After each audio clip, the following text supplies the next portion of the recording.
وعلیکم السلام ورحمۃ اللہ وبرکاتہ۔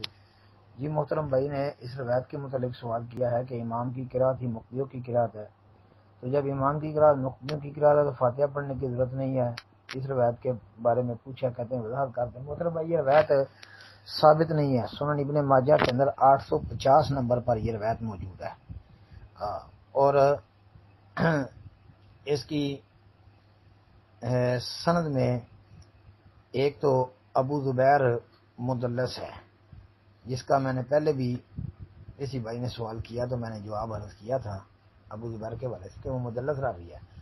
جی ایک تو ابو زبیر سند میں تدلیس کر رہا ہے، یعنی ان ابی زبیر ان جابر، اس لیے سے بیان کر رہا ہے، تو اس لیے ایک تو یہ علت ہے۔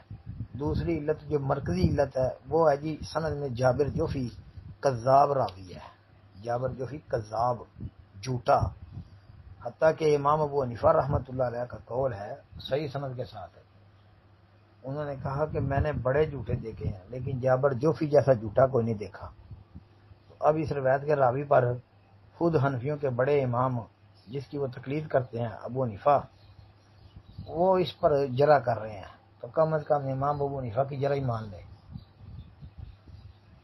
پھر اس روایت کی اور سندیں بھی آتی ہیں، کوئی بھی پایا ثبوت کو نہیں پہنچتی، ساری کی ساری ضعیف، بہت زیادہ ضعیف ہے، لہذا یہ روایت ثابت نہیں ہے۔